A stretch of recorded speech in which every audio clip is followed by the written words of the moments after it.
Kannur തളാപ്പിൽ bike ഡിവൈഡറിലിടിച്ച് യുവാവ് മരിച്ചു. നാഞ്ചേരി സ്വദേശി രാഹുലാണ് മരിച്ചത്.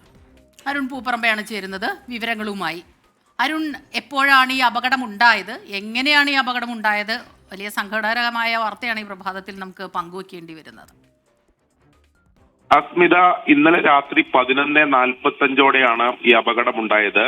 കണ്ണൂരിൽ നിന്ന് പറശ്ശിനിക്കടവ് ഭാഗത്തേക്ക് പോവുകയായിരുന്നു യുവാവ്. അതിനിടെ തളാപ്പിൽ വെച്ച് യുവാവ് സഞ്ചരിച്ച ബൈക്ക് നിയന്ത്രണം വിട്ട് ഈ റോഡിന് നടുവിലുള്ള ഡിവൈഡറിൽ ഇടിക്കുകയായിരുന്നു. ആ ഇടിയുടെ ആഘാതത്തിൽ ഈ ബൈക്ക് മറിയുകയും ഈ മരിച്ച രാഹുൽ തെറിച്ച് റോഡിലേക്ക് വീഴുകയായിരുന്നു. ആ തലക്കാണ് ഗുരുതരമായി പരിക്കേറ്റത്.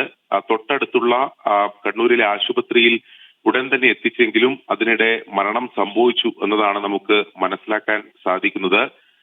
പറശ്ശിനിക്കടവ് നണിച്ചേരി സ്വദേശിയാണ്. രാത്രി കണ്ണൂരിൽ നിന്ന് വീട്ടിലേക്ക് പറശ്ശിനിക്കടവിലേക്ക് മടങ്ങുന്നതിനിടെയാണ് ഈ അപകടം ഉണ്ടായത്.